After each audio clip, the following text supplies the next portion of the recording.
and then we will go ahead and kick this party off.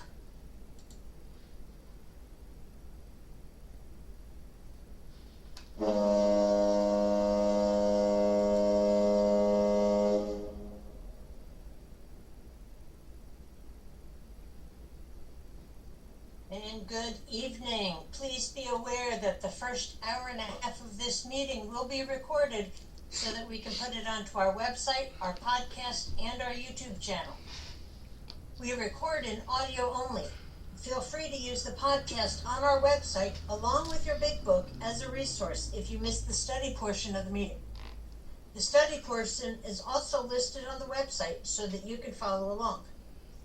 Tonight's recap will start on page 113, where it says, if you have a number 3 husband, and will end on page 115, where it says, wonders for you socially. And our study tonight will start on page 115, the same principle applies, and will end on page 117 with the sentence that says, this is as it should be. And do we have any announcements? Hi family, my name is Jamie. I am a very grateful recovered alcoholic, and welcome to you all. Glad you are with us tonight. Couple of quick announcements. We had a district committee meeting here about a week and a half ago, and our DCM stepped down, and since I was alternate DCM, that puts me in the position of holding the DCM position for now. Which, how does that affect our group? It affects us in the way that you won't be sending me to assembly as your GSR. And we are going to have a business meeting. We haven't really set a date on it, or maybe we do and I don't have it in my calendar, but probably either the 6th or the 13th of January going into assembly, so that we can at least, even if you can't go to assemblies as a GSR, somebody in this group could carry, okay, there you go, thanks Trish, can carry the voice of the group to district, and then as DCM I can speak on behalf of the group. It's just kind of the way things are right now. So we'll be having a business meeting here in a couple of weeks pertaining to that. So that's where we're at. And week prior to that, on that Sunday, there will be a group officers meeting so we can set the agenda for that meeting. Correct. Thank you. And good evening, family. My name is Jamie. I am a very grateful recovered alcoholic. And welcome to the Lewisburg Primary Purpose Big Book Study Group. To prepare for our Big Book study, let's get focused by having a 3-minute moment of meditation followed by our family's fog light prayer. And I'm a recovered alcoholic. My name is Trish. Thanks for joining us tonight. We're going to start the meditation in a minute, so please take a moment to get situated. Please be aware of background noises when you are unmuted, and sharing is to not distract others, or even more importantly, maybe distract yourself. We suggest we all observe proper Zoom etiquette. If you wouldn't do it in a live meeting, please don't do it here. And just a friendly reminder that absence of profanity offends no one. Please keep yourself muted during someone else's share, and we will call on you in the order that hands are raised. From the foreword to the first edition of Alcoholics Anonymous. We of Alcoholics Anonymous are many thousands of men and women who have recovered from a seemingly hopeless state of mind and body. To show other alcoholics precisely how we have recovered is the main purpose of this book and of this group. For the meditation, some suggestions are: focus on your breath and posture, breathe in God and breathe out self. Take this time to reconnect with God. Let the craziness of the day drift away and ask God to help you focus on the study. And let's bring in the monks to do what the monks do so well.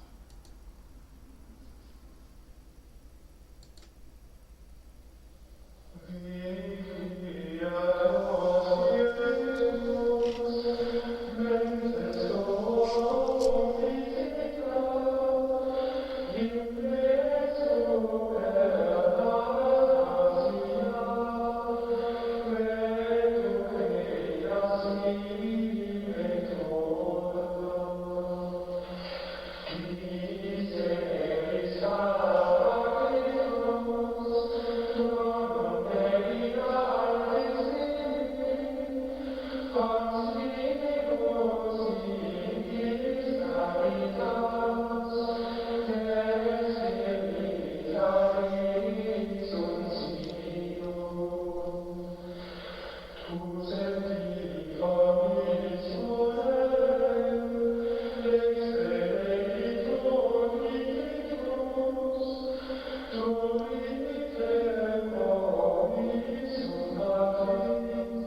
in a screen right in front of you is our family's fog light prayer. If you would like to join us in it.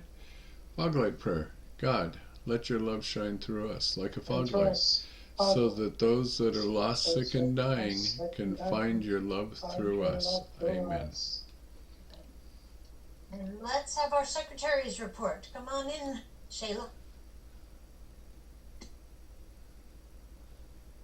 Hi, my name is Shayla and I'm your recovered alcoholic secretary. I've asked Heather to read the recovered statement.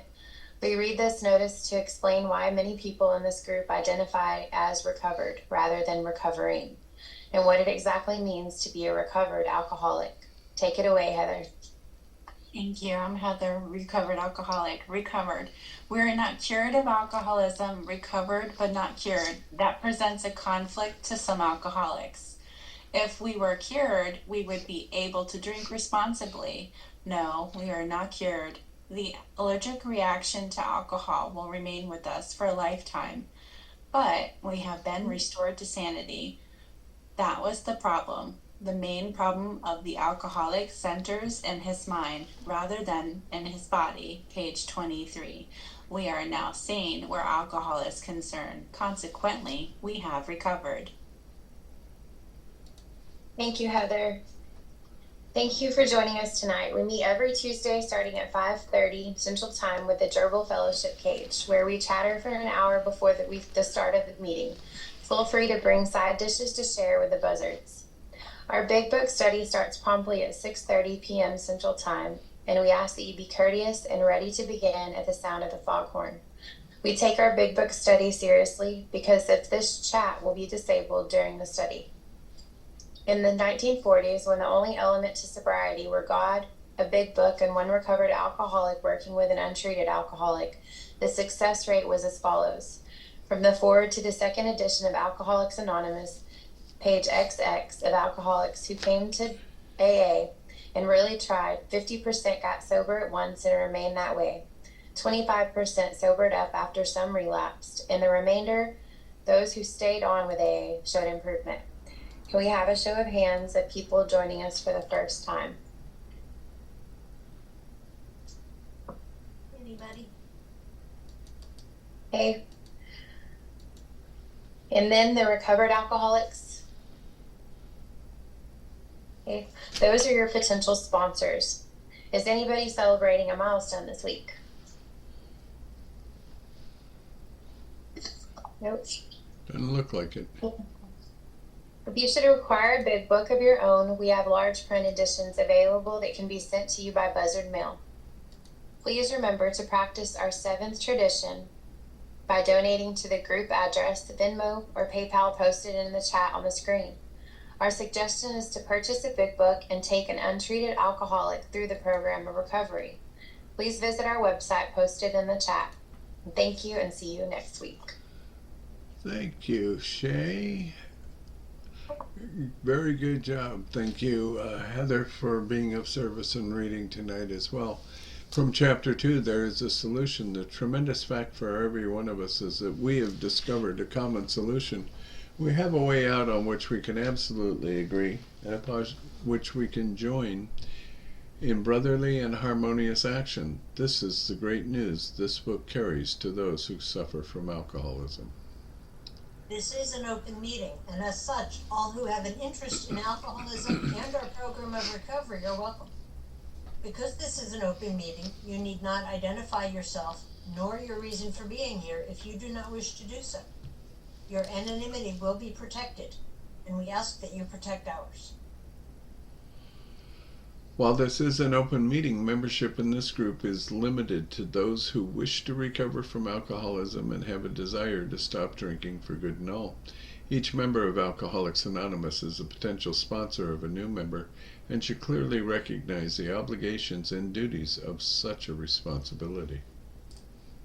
Before we begin our study of the Big Book, last week we reviewed Tradition 7. Tonight, let's take a quick look at Tradition 8.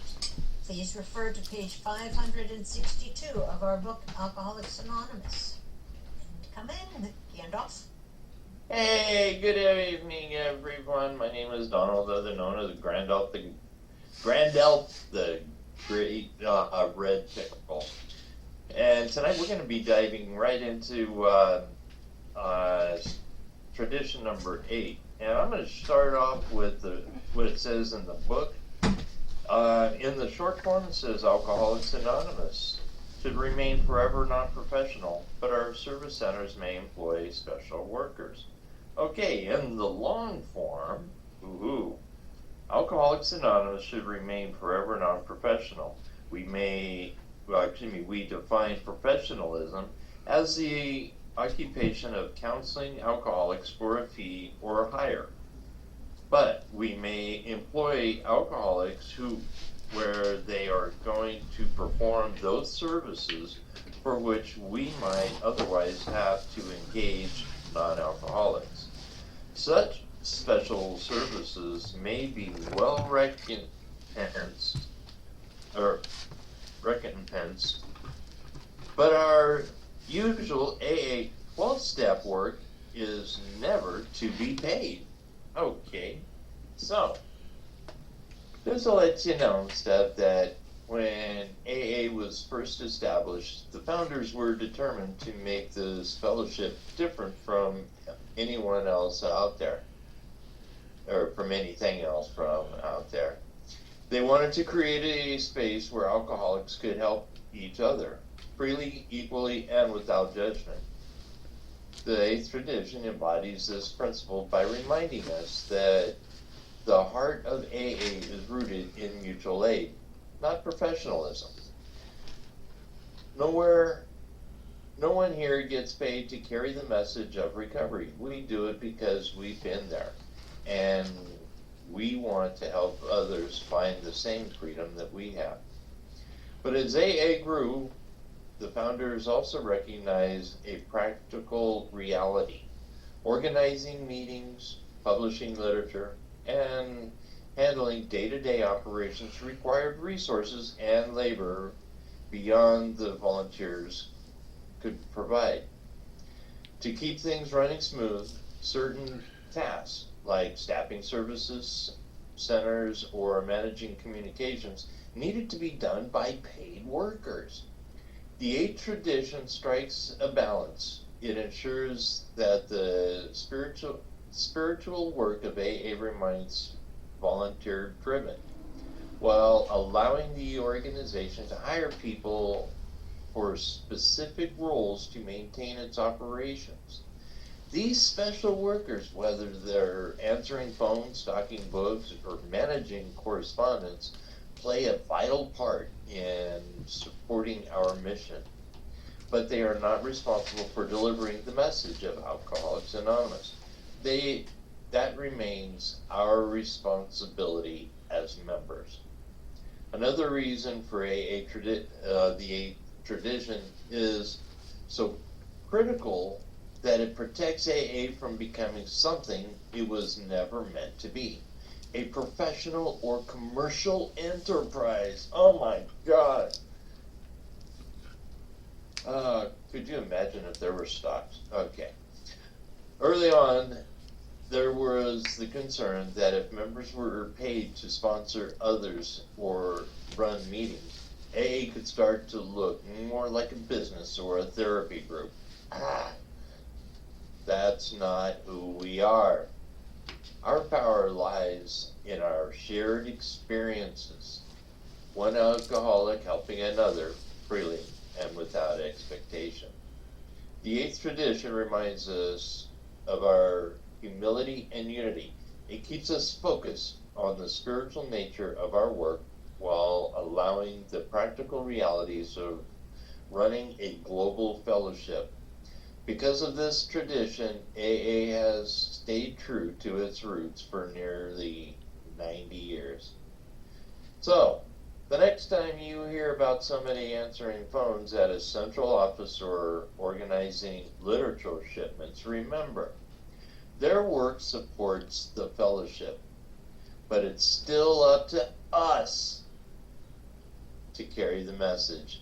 It's a beautiful balance that keeps AA alive and accessible for the next suffering alcoholic who walks through those doors or calls on the phones. Thank you for listening. I hope it's been something good that you guys got something out of. Excellent. Thank you, brother. Thank you for your service tonight. And it is greatly appreciated. And now it is time for our weekly segment of That Ain't in the Book.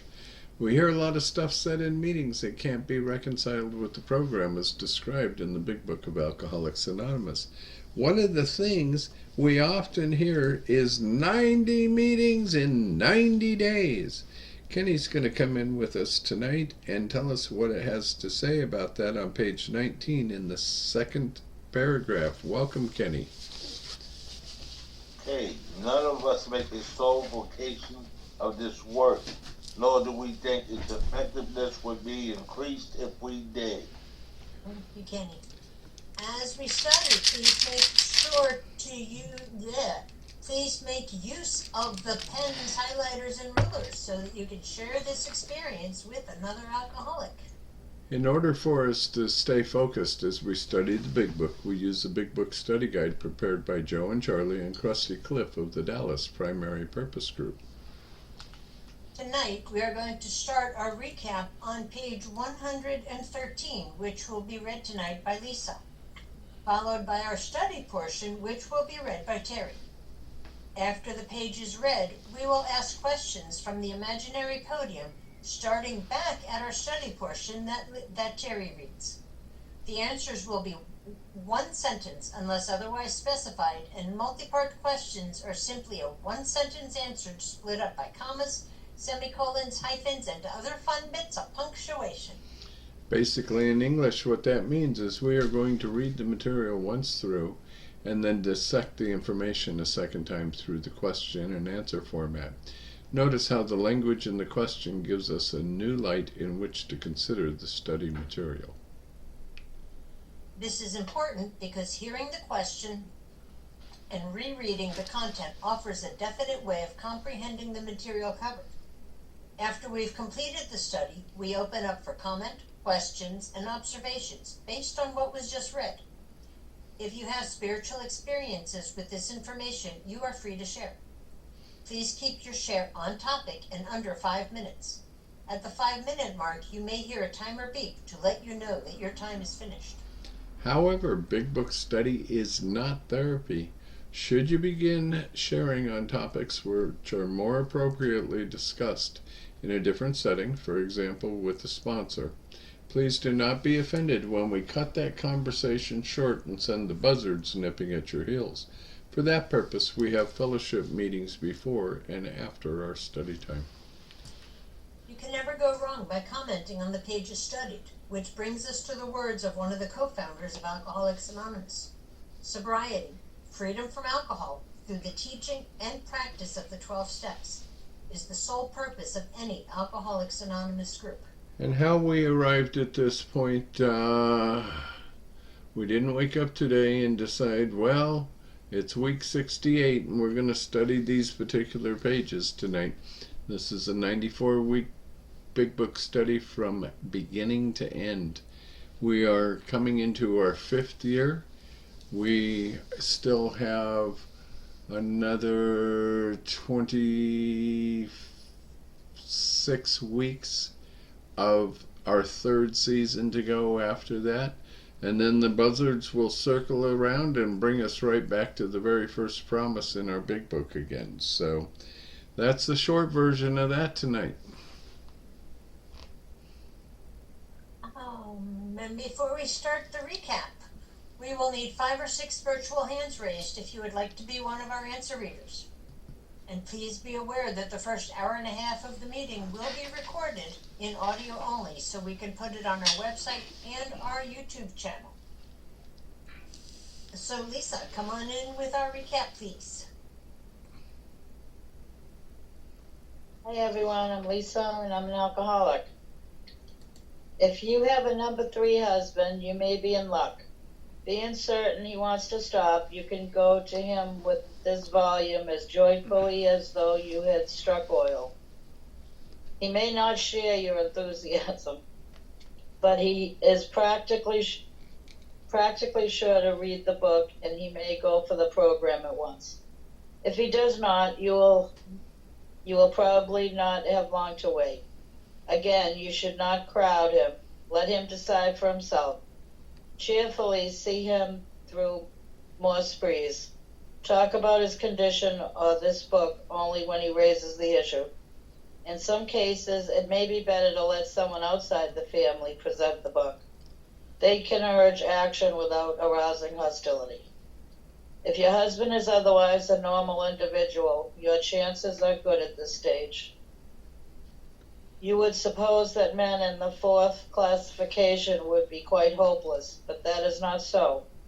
Many of Alcoholics Anonymous were like that. Everybody had given them up. Defeat seemed certain. Yet often such men had spectacular and powerful recoveries. There are exceptions. Some men have been so impaired by alcohol that they cannot stop. Sometimes there are cases where alcoholism is complicated by other disorders. A good doctor or psychiatrist can tell you whether these complications are serious. In any event, try to have your husband read this book. His reaction may be one of enthusiasm. If he is already committed to an institution, but can convince you and your doctor that he means business, give him a chance to try our method. Unless the doctor thinks his mental condition too abnormal or dangerous. We make this recommendation with some confidence. For years we have been working with alcoholics committed to institutions.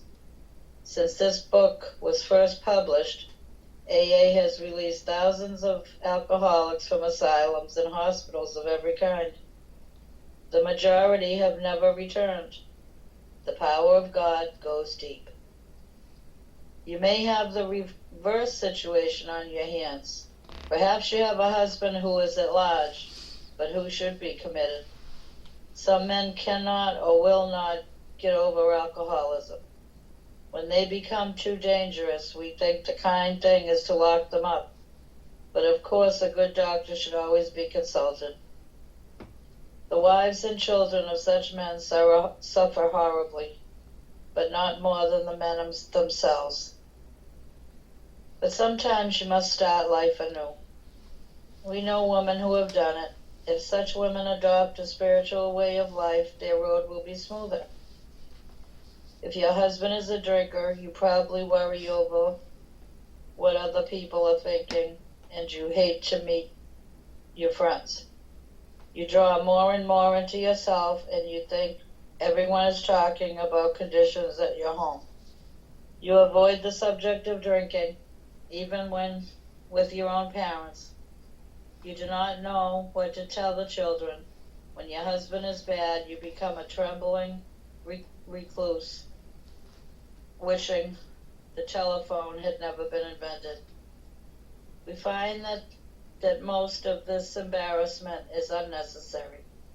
While you need not discuss your husband at length, you can quietly let your friends know the nature of his illness. But you must be on guard not to embarrass or harm your husband. When you have carefully explained to such people that he is a sick person, you will have created a new atmosphere. Barriers which have sprung up between you and your friends will disappear with the growth of sympathetic understanding. You will no longer be self-conscious or feel that you must apologize as though your husband were a weak character. He may be anything but that. Your new courage, good nature, and lack of self-consciousness will do wonders for you socially. Thank you, Lisa. And we've got 3 hands up. We could use at least 1. 2 more would be nice. Before we go into our questions. But while you're doing that, Terry, come on in with this week's study. Okay, I'm Terry, aka Pickle Chip, recovered alcoholic. The same principle applies in dealing with the children. Unless they actually need protection from their father, it's best not to take sides in any argument he has with them while drinking, using your energies to promote a better understanding all around. then that terrible tension which grips the home of every problem drinker will be lessened.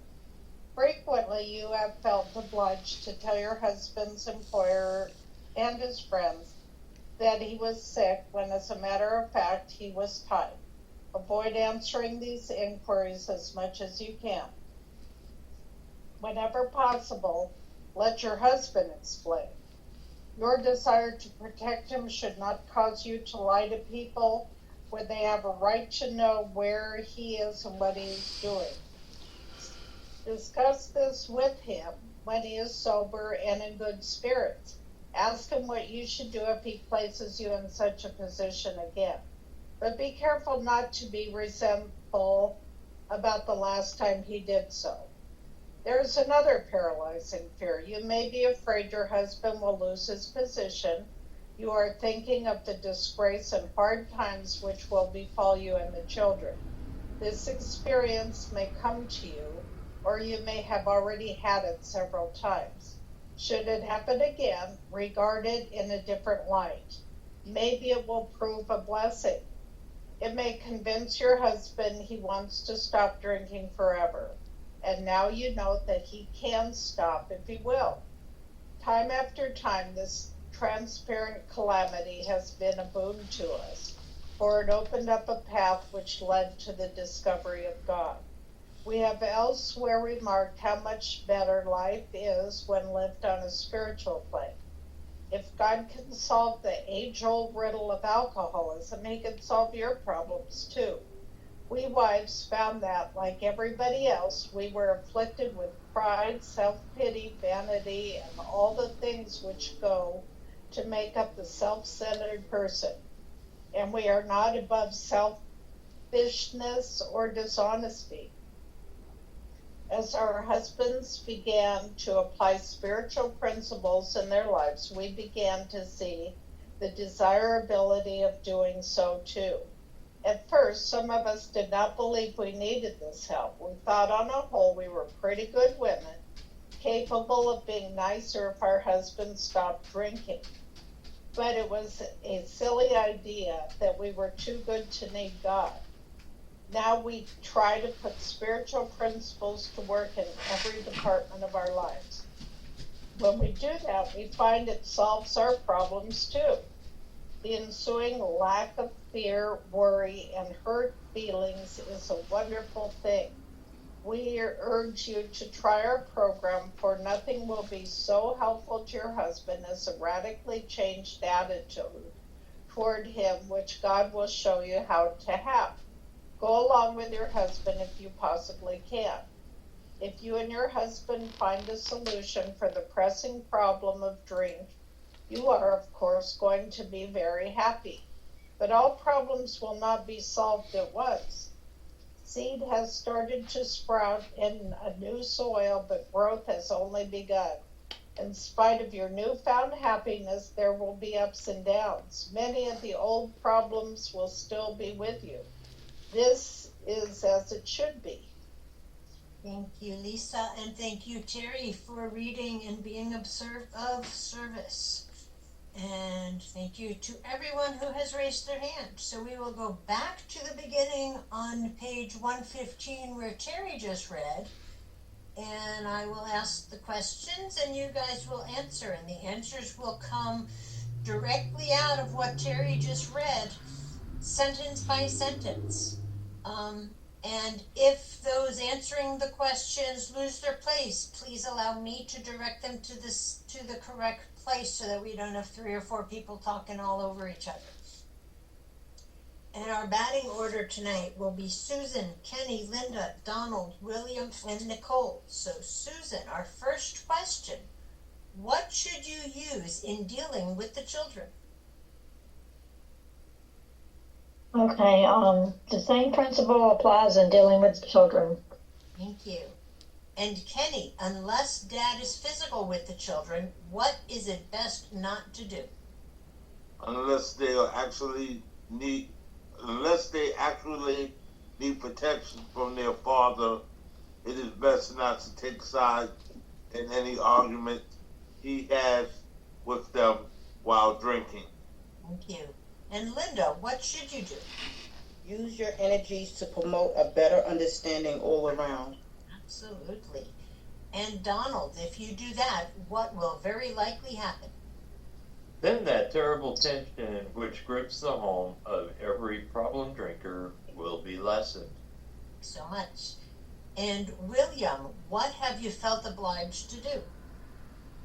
Frequently you have felt obliged to tell your husband, employee, and his friend that he was sick, when in matter of fact he was tight. You. And Nicole, what should you do instead? Avoid answering these inquiries as much as you can. Thank you. And back to you, Susan. What is the best thing to do? Whenever possible, let your husband explain. Correct. And Kenny, a two-part question for you. A, although you want to protect him, what should you not do? And B, why? Your desire to protect him should not cause you to lie to people when they have the right to know where he is and what he is doing. Thank you. And Linda, discuss what with him? Discuss this with him when he is sober and in good spirits. You. Donald, what should you ask him? You should ask him to do, ask him what you should do if he places you in such a position again. You. And William, be careful not to do what? But be careful not to be resentful about the last time he did so. Thank you. And Nicole, what is another terrible fear? And 2 sentences, please. There is another paralyzing fear. You may be afraid your husband will lose his position. You are thinking of the disgrace and hard times which will befall you and the children. You. And Susan, may this happen? This experience may come to you. Thank you. Kenny, or is this old hat by now? Or you may already have had it several times. Thank you so much. And Linda, if it happens again, what might you do? Should it happen again, regard it in a different light. Thank you. Donald, what could losing his job prove to be? Maybe it will prove to be a blessing. It could. And William, what might it do for the drinker? It may convince your husband he wants to stop drinking forever. Thank you. And Nicole, what is it you now know? And now you know that he can stop if he will. You. That he can stop if he will. Sorry. That's good, thank you. And Susan, a 2-part question for you. A, what has this proved to be for many of us? And B, why was that so, and where did it lead us? Time after time, this apparent calamity has been a boon to us, for it opened up a path which led to the discovery of God. And I've got a comment for perspective. The rest of this chapter deals with the solution to the misery and suffering for those who truly care about a drinking alcoholic. To many who adopt this program as a way of life, they find that the result of learning to live by spiritual steps more than compensates for the loneliness, misery, despair, and humiliation they had experienced. Thank you, Jamie. And Kenny, coming to you. What remark have we seen before? We have elsewhere remarked how much better life is when lived on a spiritual plane. You. And Linda, if God can solve the problems of alcoholism, what else can he do? If God can solve the age-old riddle of alcoholism, he can solve your problems too. Thank you. And what have we wives found, Donald? Those wives found that, because I'm not a we part of that. We wives found that, like everybody else, we were afflicted with pride, self-pity, vanity, and all the things which go to make up the self-centered person. And we were not above selfishness and or dishonesty. You. And William, as our husbands recovered, what did we see? As our husband began to apply spiritual principles in their life, we began to see the desirability of doing so too. You. Nicole, at first, what did many of us believe? At first, some of us did not believe we needed this help. You. And Susan, back to you. How did we think of ourselves? We thought on the whole we were pretty good women, capable of being nicer if our husbands stopped drinking. Thank you. And Kenny, what silly idea did we have? But it was a silly idea that we were too good to need God. Yes, it was. And Linda, what is it we try to do now? Now we try to put spiritual principles to work in every department of our lives. Thank you. And Donald, a two-part question for you. A, what happens when we do? And B, what is one of the wonderful things about it? When we do that, we find it solves our problems.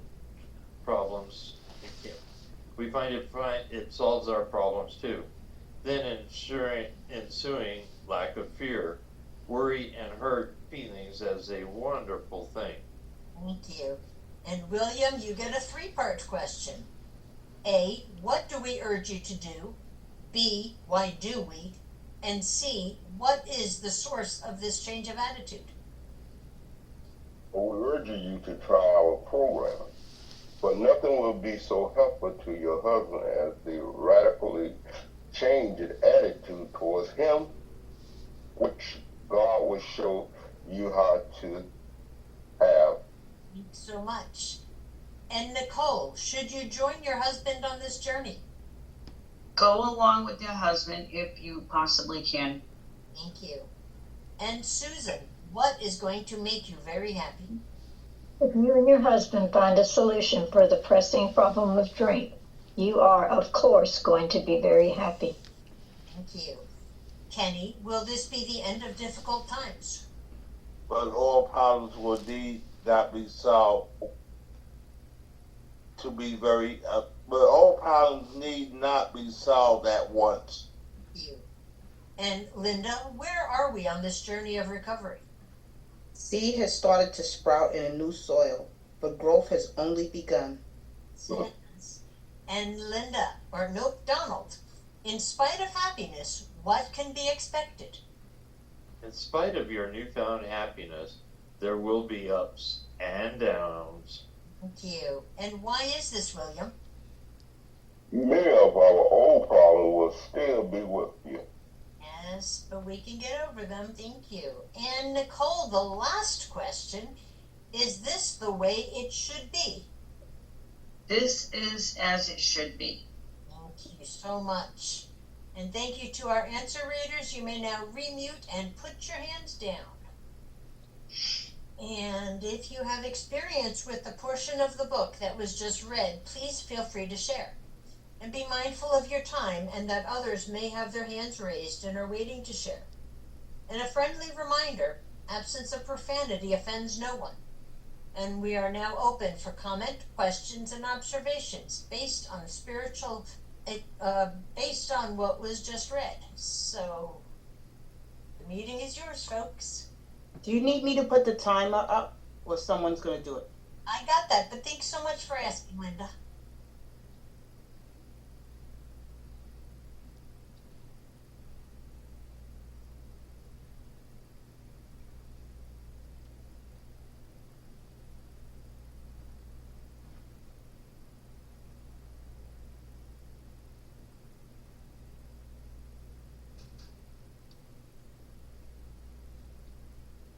Hi, Linda, come on in. Hi, my name is Linda. I'm an alcoholic. And reading this chapter, it's really talking about a lot of different solutions. You know, And the part where it says when he's not showing up, go to him and then ask him, well, what should I tell people? You haven't shown up. That's more or less putting the responsibility back on him. So as I was reading in here, I see it was a lot of different strategies. It was about being supportive of a person. It's about understanding them, not being critical, and then seeing your own character defects as well.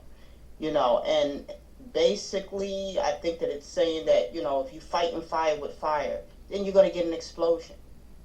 But if you're not, if you're having empathy, and, I'm sure that any wife has been through the ringer. Any wife, common law wife, whatever, you've been through the ringer. You've been through the ringer. So here it's giving a lot of solutions, definitely, about how to deal with this alcoholic and what to tell people, and if you tell people sometimes that it's like you're reaching out for help, and then other people can be supportive of you too, so you don't have to do this by yourself. Because if a woman says, my husband's an alcoholic, and she has really good friends, true friends, they're going to tell her, there's meetings, there's this, there's that. It's like no longer we have to be ashamed. No longer do we have to be ashamed. That's what I got from this. Thank you for letting me share. Thank you, Linda. Jerry, come on in. Harry, pickle chips, recovered alcoholic. I don't really have experience with this. I was married to an alcoholic, but my time in Al-Anon, maybe it's just because fast forward, a couple decades. When I did get to Al-Anon, before I got sober, I was trying to make him quit so that I could continue drinking. So I don't really fit in any of this exactly. But, Al-Anon didn't talk about this chapter, which is unfortunate. Mostly what I learned was just to take care of myself. And, it was helpful, and I did get sober in Al-Anon. So, anyway, this has nothing to do with the chapter, but I just wanted to mention that I was watching a special the other night, and our monk music was on. And I was like confused. How do I know the words to this? Not that I exactly know the words, but I sing along, when the monks are singing. And it was just the weirdest experience to hear that. And it took me, a good minute or so to realize where I knew the monks from this meeting. So anyway, I had to share that before I forget to tell you, because it just happened last week, and I just thought it was, you guys are always in my thoughts in this meeting, and the fun we can have here. So that's all I got. Thanks. Gary. Hi, William. Come on in.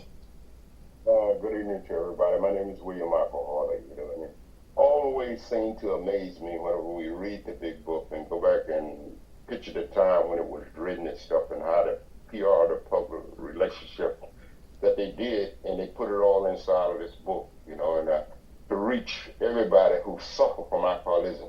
And one thing that happened to me whenever we was reading it tonight, to me, I remember when I was a kid growing up, and they used to always tell us that truth will set you free.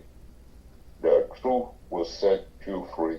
And that seemed like what Bill was doing when they was talking to the wives. The truth will set you free, Like he say, at some time you think about what your friends think. That's the spread of the disease. You'd be too afraid that you wish the telephone never was invented. That's part of the disease, to how I want to isolate you, you know what I mean?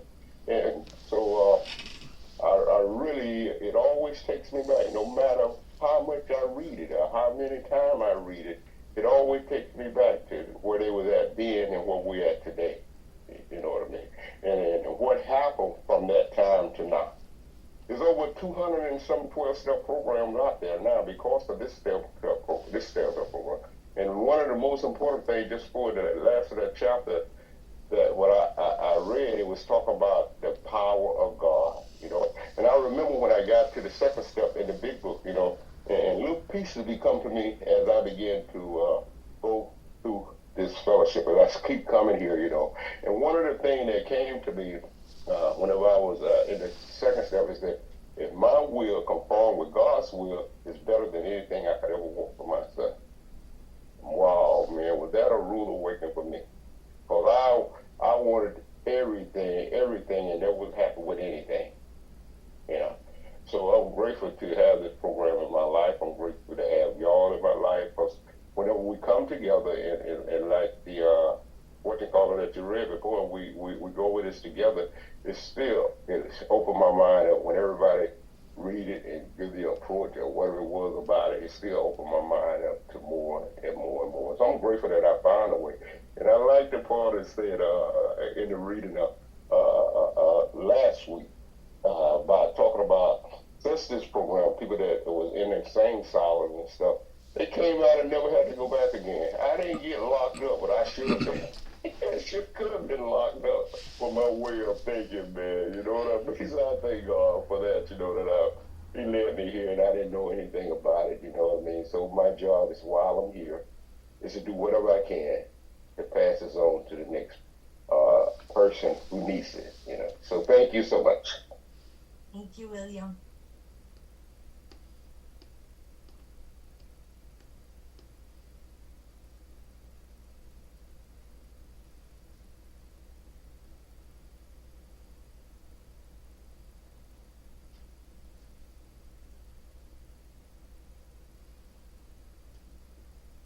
Meditation time.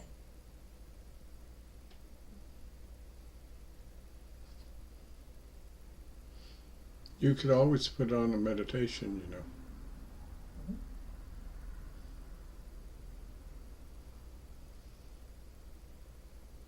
I'm going to go ahead and jump in. I'm Trish, I'm an alcoholic. And, I don't know when it first jumped out at me, but, I love how it talks in the middle of 16. We have elsewhere remarked how much better life is when lived on a spiritual plane, because it's telling us that we've already told you this. We're just reminding you of that. And, how often did I have to be reminded? During my drinking, after my drinking, while people were 12-stepping me into these rooms, how many times did I have to be reminded that life was so much better living with God, being God-reliant, and being on that spiritual plane? And then a couple sentences down, we wives found, like everybody else, we were afflicted with pride, self-pity, vanity, and all the things which go up to make up the self-centered person. And we're not above selfishness or dishonesty. And this brings me right back to 61 and 62 in the book, where it's telling me, the alcoholic, not the wife, that selfishness and self-centeredness is the root of all my troubles. And then it's listing some of those other defects that I may have. So I've got to remember, and I recognized when I was living with somebody who drank, that the pride, the self-pity, and all those other things that it lists on both of those pages aren't restricted just to alcoholics, and aren't just restricted to the families and the friends who love the alcoholics, but to everybody. We all struggle with those. But what are we going to do with it? And what I'm going to do with all of this, the pride, the self-pity, the vanity, the self-centeredness, the selfishness, the dishonesty, the only way I can live effectively with those is to be living on that spiritual plane, and to live with God, and to be God reliant.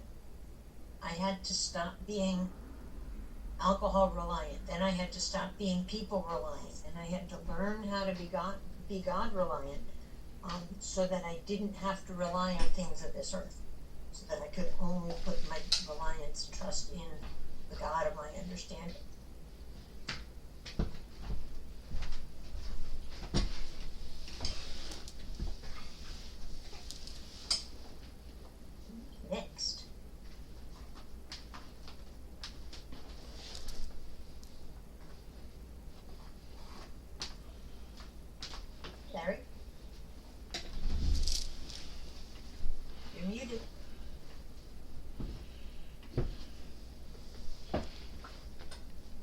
unmuted.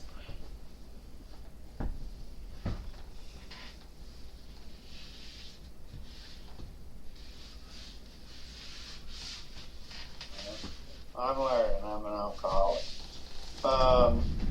You know, when I read this chapter, you know, years ago and stuff, I thought, this is silly. You know, really. You know, how are we going to tell wives to do some of this stuff? You know, they're not going to do that. That's crazy, and they're not going. They put up with so much. How can we tell them to put up with other stuff and to be more tolerant than what they've already been? You know, and, you know, I know mine was tolerant for 28 years, and she had had enough. And of course, I was one of those that wasn't lucky enough to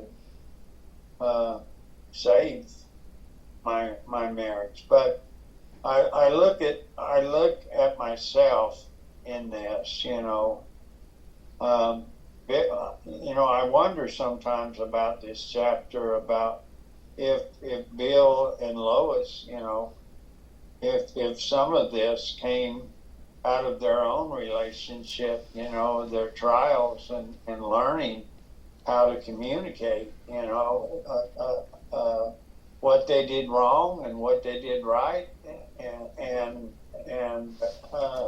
from it, Bill gleaned of how a wife might do things better, and how a husband might react better if dealt better at, you know. You know, in talking with some of the other wives that were in the program. But again, these are suggestions, and you know, suggestions are not just words to take. You can and you can't, but you don't have to. Suggestions in this program are strongly advised because, you know, in my own program, I know early on I chose not to take some suggestions, and you know, especially in my honesty, I chose to not be completely honest, and because of that, I suffered greatly.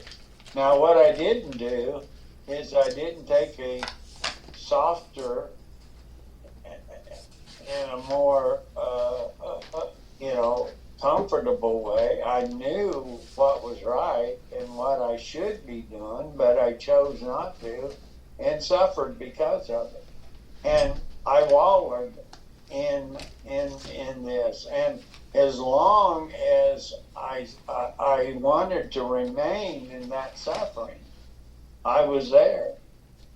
I was in that condition, and I couldn't say, you know, it was a condition of my own making, and so it would be in some of these wives, you know, if they chose not to take some of these suggestions, it would make it harder for them, and I think that's why he wrote it in such a way, you know, and it probably was difficult for wives to take some of these suggestions, but because of Bill and Lois's relationship, these suggestions were made because of the other wives in the program. These were made in order to make relationships better in a home where an alcoholic lives, and in hopes that the relationship might get better, hopefully, and if not, then it showed how to deal with that also. And so, you know, I began to look at it like that, and began to like this chapter a little bit more. I'm Larry, and I'm an alcoholic. Thanks, Larry.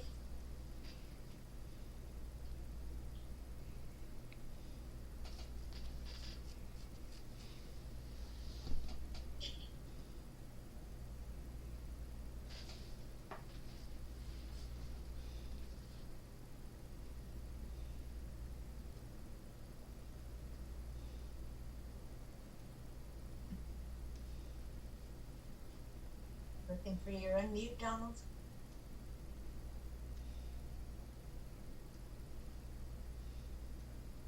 Yes, I was. Yes, I was. I was actually debating do I put my hand up first and then do that or what? Anyway, good evening, everyone. My name is Donald, and I'm a grateful recovered alcoholic, but I am not cured. Remember that there is no cure, no known cure. The one thing that I wanted to emphasize is how, in other places in the book, it did say, that how much life is better on a spiritual plane. And that is so true. I found once I started meditating in this and getting into the spirit of this program. And, but then once I added prayer to it, my gosh. Well, actually, I added meditation to my prayers. And once I learned how to do that, it's like, oh, wow. Oh. I hit the ah button, not the easy button. But, yeah. But it also, I wanted to emphasize, what it said down here is just, it was a silly idea that we were too good to need God. And I never thought in my drinking days, should I, even though I wanted to quit, did I even try to ask God to help me? Towards the end I did. And that's what happened. And it did come in an abrupt way. A couple weeks before my accident, I remember riding home on my motorcycle, which is a big Goldwing, stopping by a church on the way home, getting on my knees and doing a big cry in front of a cross at a church that I went to. And,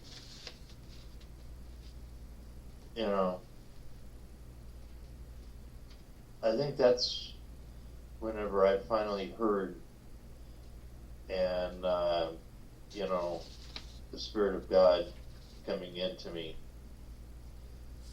I just wish, He would have came to me and, in a different way. I know my life would have been better or different over the last 10 years. But, I read on page 417, that, hey, acceptance is the answer to all my problems. And I realized, so many different times on different levels, that every single thing, every breath that I've taken, every step that I've taken, that I've walked, every person that I've talked to, everything I've listened to, thought about, everything has got me to this moment in life to be where I am today, right now, right this moment. And whenever I was in a lift yesterday, the day before, I was talking about connections with the driver, and it just shows us, how connected we are to other people. And, if I didn't have this program, I probably wouldn't have had those connections. Because what I'm talking about, is take this computer that you're sitting in front of right now and stuff. Think about how many people it really affected to make this one thing for you. not just, the computer itself, but each little part of it, from the programs to the hardware to the nuts, the bolts, how many people it took to make those things. But then, you just don't stop there. Keep going back. How many people did it take to get the material to make those parts, those pieces, and the machinery that it took to make those? And then all the people that had to make those parts for those machines that made those pieces, that made those pieces, that made the pieces of the computer that you're at right now. And you think about it, man, there are actually literally thousands of people that have been, that have connected to you in some way, shape, or form. And so it's like, my gosh, my God, thank you for making me, thank you for bringing me to this life. Thank you for being part of my life, everyone in here. So God bless you guys. And I'm going to miss you next week. Thank you, Donald. We'll miss you too.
Next.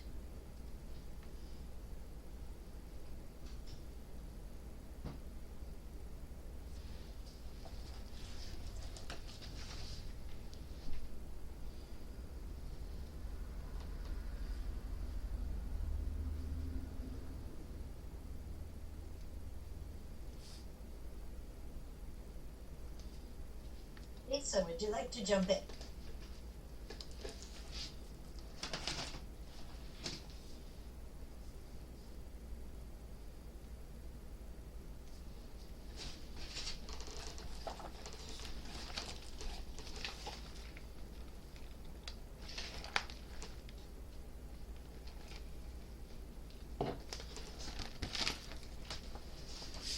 What about you, Kenny?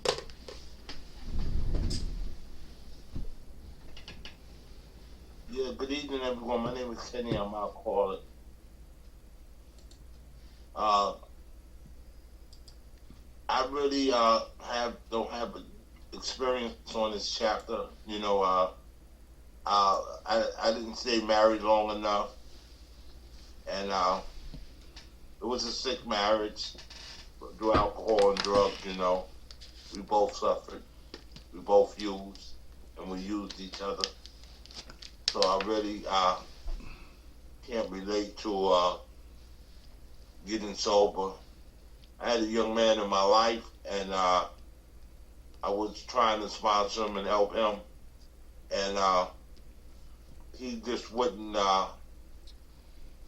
accept the help that I was giving him. He wanted me to help him his way, and he would have his wife call me for me to talk to him and everything, and I felt kind of, after a while, I didn't know what to do to him other than just be his friend, like my sponsor said.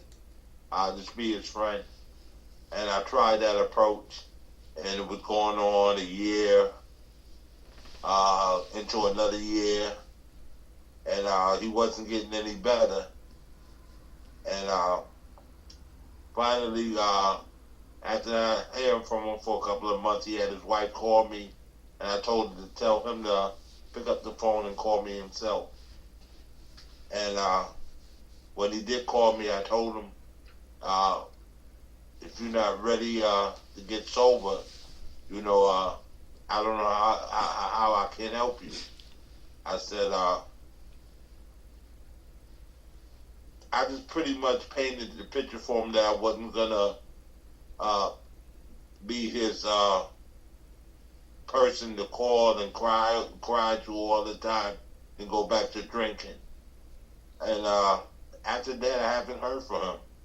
And I felt kind of bad because I don't know if I did the right thing, It's been a few months and I haven't heard from him. I haven't heard from his wife. So I don't know how they're doing. I don't know how their little daughter's doing.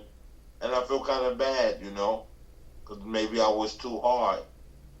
But there's nothing I can do about that now. I called him several times. Over the last few months, I haven't called. And he never called me back. I don't know if he's sober. I don't know if he's still doing what he was doing. And I still don't know if I did the right approach. And it bothers me because I feel that maybe I should have been more patient. And that's about as much experience as I got on working with someone. I wish I could have helped his wife more. I wish I could have gave her this book, and I could help her deal with what she had to deal with. But it didn't work out that way, And that's all I got to share. Thank you. Kenny. Hey, Jamie. Good evening, family. My name is Jamie, very grateful, recovered alcoholic. I have to remember when this chapter was written, when the family afterward was written, and the chapter to the employers. All three of those lost chapters are pre-Al-Anon chapters. They existed before Al-Anon. And in the early days of Alcoholics Anonymous, this gave the significant others, is the term I'm going to use in today's language, of the alcoholic, some guidelines on how we were going to act. And it gave them some guidelines on what they could do for them to be okay for themselves. It's really not that difficult. Am I the only alcoholic in this room, or do you guys qualify as alcoholics as well? You see, one of the things about this chapter is we're so busy trying to look and point at the finger at them, I think we're failing to see ourselves in this chapter. This chapter has me written all over it. Not only of how I acted in relationships, in my own alcoholism, and when I look at those 4 types of alcoholics that it describes, I find parts of me in every one of those descriptions. And I find it really difficult to believe that nobody else in this room sees that in themselves as well.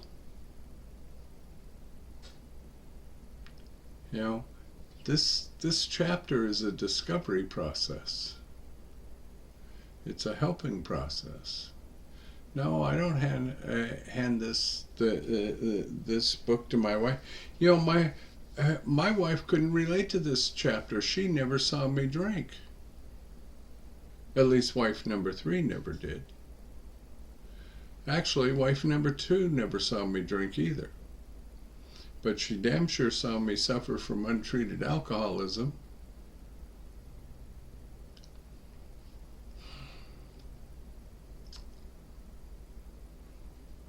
I think that it's important when we read the book that we look for ourselves in it as well.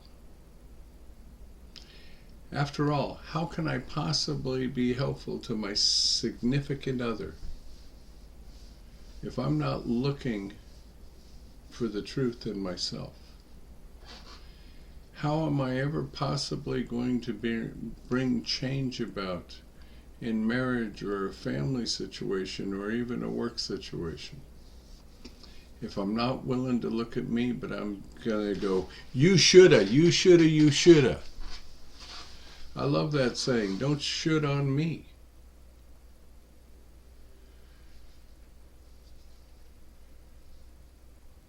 So maybe if there's things that we can't relate to in this chapter, maybe it's because we're not looking for the things that we can relate to. You know, we alcoholics are really good at deflection and avoidance, especially when it comes to the truth about ourselves. You know, no, type number 4, I didn't do a whole lot of jail time. I didn't end up institutionalized a lot. But I was damn sure suicidal and homicidal. And if I don't see myself in this chapter, it's because I'm not looking for myself in this chapter. But I think every alcoholic who will look for themselves in this chapter, regardless of whether or not they had a significant other or not, I mean, you know, we've all had somebody in our lives at some point in time. We've had a man, we've had a woman, we've had somebody. But we were never just totally by ourselves. Our alcoholism affected somebody else, and oftentimes somebody else's alcoholism affected us. And when you take two alcoholics and mix them together, it's like making Boilermakers. Beer and whiskey. Thanks.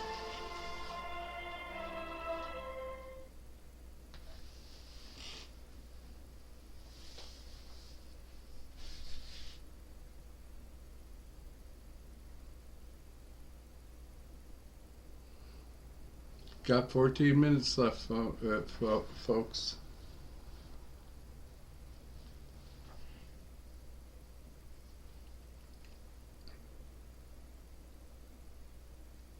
Susan, would you like to come in? Thank you for calling on me, Trish. I think I'm just going to listen. Glad you're here. Who's next?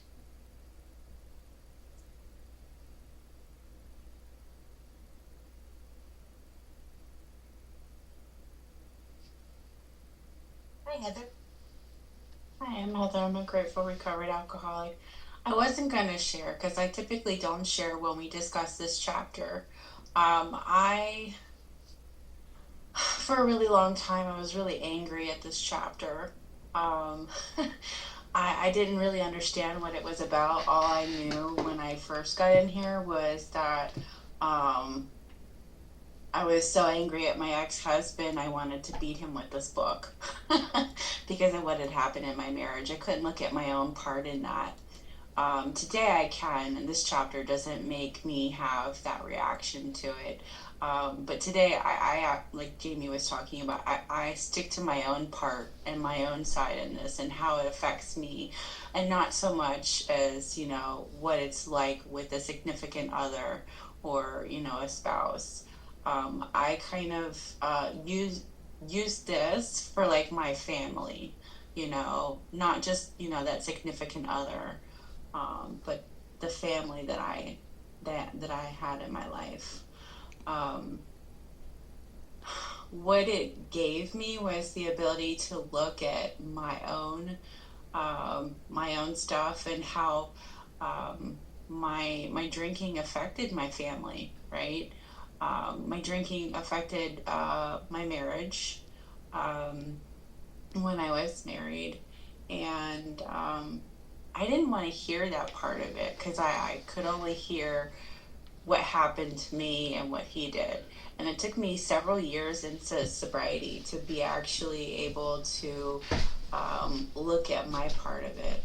I don't think that if I would have had this book and I would have had AA, it would have saved my marriage. I think my marriage was just not salvageable. But this gives me hope if I ever do get married again one day, that I'll be able to have these tools to be able to, you know, have that in my life and have a different situation maybe. For me, I just keep following the suggestions in the book. But this helps me to not just like help myself through this stuff, but like it talks about in the book helping other women, right? Other women of alcoholics. So like even if I can't help, you know, the men, right? I can help other women. So like in recovery, I've worked with other women that have husbands in recovery. And I'm able to help them through the steps to where they're able to deal with their husbands differently. So for me at least, I'm able to help them, and in helping them, it helps me. So that's what I got for today. Thank you so much for letting me share. Heather, glad you're here.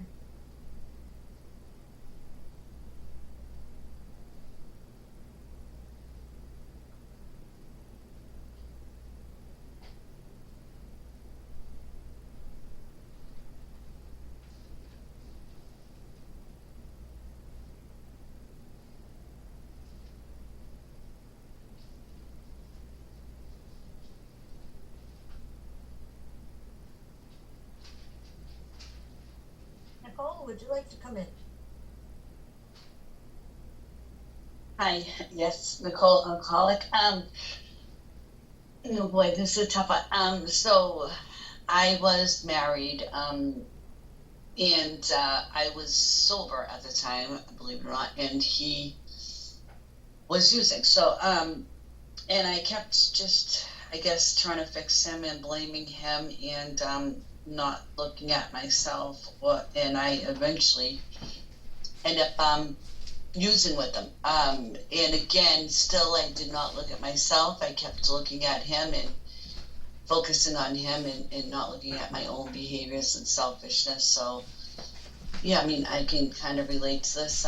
It was a very toxic marriage because, like Kenny said, we were both using, and it did end. So, and it ended badly. But again, I will like learn from this, like Heather said, for the next time to look at myself instead of focusing on the other person, you know. So that's all I got on this. Thank you, Trish. Thanks, Nicole. Mm-hmm.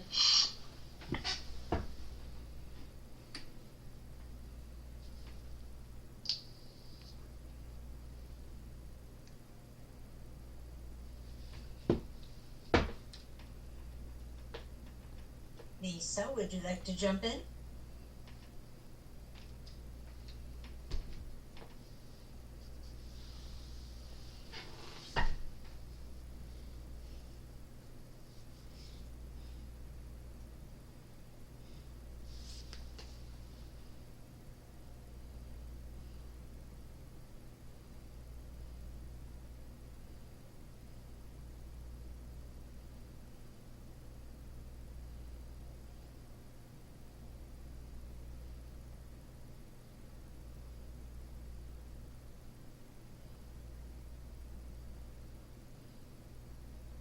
Art, would you like to jump in?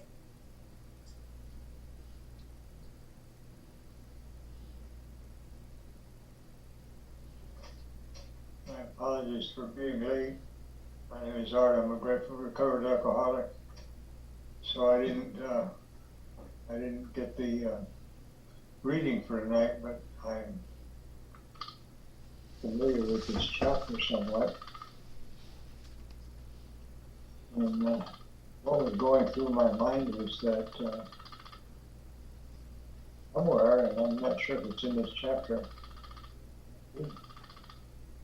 where it talks about living with an alcoholic will make anybody a bit neurotic, or something to that effect. Next chapter. But we find that the wives of these people, these men that we're trying to help, often a bit unbalanced because of how they had to deal with their life, with both of their husbands. And in the chapter Working with Others, it talks about working with the families of these alcoholics. And that's really what this chapter is about. This one and the next one is about what we can do for the families of the people that we're trying to help with the alcoholism, even though they may not be alcoholics themselves. They still often manifest many of the characteristics because of how they've had to live as a result of their partner's alcoholism. And so we have much to offer them in the way of comfort and encouragement and suggesting ways of making themselves more stable in their own life, whether or not their husband gets sober.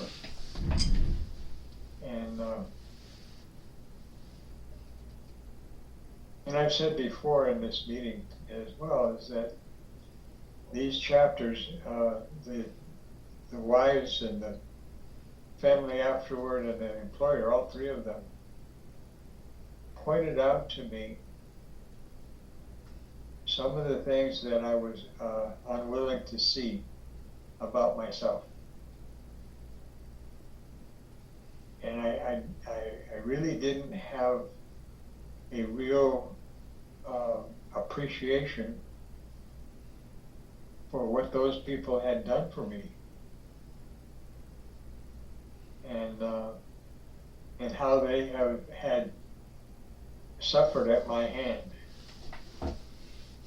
and sometimes I got a lot of criticism from them, which was certainly deserved.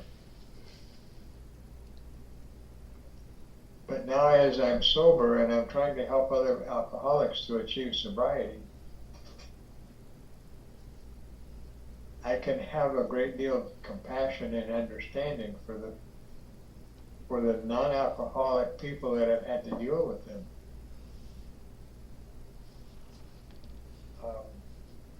My own experience was when I got sober, I was married to another alcoholic, and that didn't work out very well either.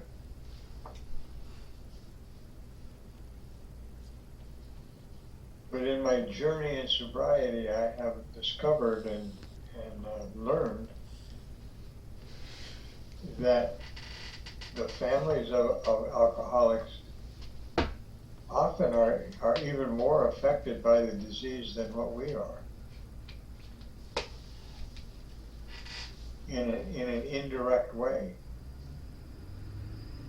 So we can be helpful to them.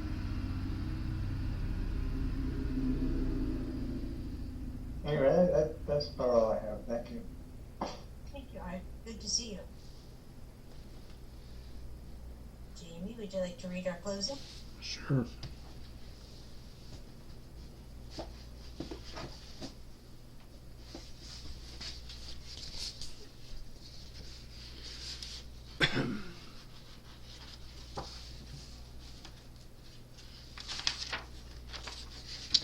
Our book is meant to be suggestive only. We realize we know only a little. God will constantly disclose more to you and to us. Ask Him in your morning meditation what you can do each day for the man who is still sick. The answers will come if your own house is in order. But obviously, you cannot transmit something you haven't got. See to it that your relationship with Him is right, and great events will come to pass for you and countless others. This is the great fact for us. Abandon yourself to God as you understand God. Admit your faults to Him and your fellows. Clear away the wreckage of your past. Give freely of what you find, and join us. We shall be with you in the fellowship of the Spirit, and you will surely meet some of us as you trudge the road of happy destiny. May God bless you and keep you until then. Thank you. And thank you to everybody who came and was of service and who shared tonight. And we will go out, we will close out in our usual fashion. Since we are not in the same room, so can't gather around the table and hold hands, we hold our hands up in the screen, and that's the way that we connect to pray out. And we'll take a moment of silence for those still suffering inside and outside of these rooms. And we'll follow that with the Lord's Prayer. So here's your moment. Thank you. And who brings us from shame to grace if we let him? Our Father, Our Father. who art in heaven, Who art in hallowed heaven, be thy name. hallowed be thy name. Thy kingdom come, Thy will be thy done will be done on earth as it is in the heavens. Give us this Give day us this our daily day bread, our daily bread. and forgive us our Forgive trespasses, us our as we forgive trespasses, those as who we trespass forgive against those us. who trespass And lead us against not us. into temptation, And lead us but not deliver into us from temptation, but deliver us from evil. For thine is the For kingdom, thine is the kingdom, the power, and the and the glory, power, and the glory forever forever and and ever. ever. Amen. And ever. Amen. Keep coming back to it works, but only if you're working. So work it because you're worth it. Thanks, everybody. Thank y'all. Thank you for a good meeting. Have a good night, everybody. Thank You you. too. See you tomorrow, Heather. See you tomorrow. Bye. And Trish and Sassy's. Hi, Steph. Hey, Good to see you. thank you for the meeting and your service. I'm sorry I came in late. I'm glad to see you. Are you not feeling well, Steph? Yeah, I'm okay. Okay. Thank you. All right. You know, Trish, whenever I was doing this thing here and stuff, I got a thought in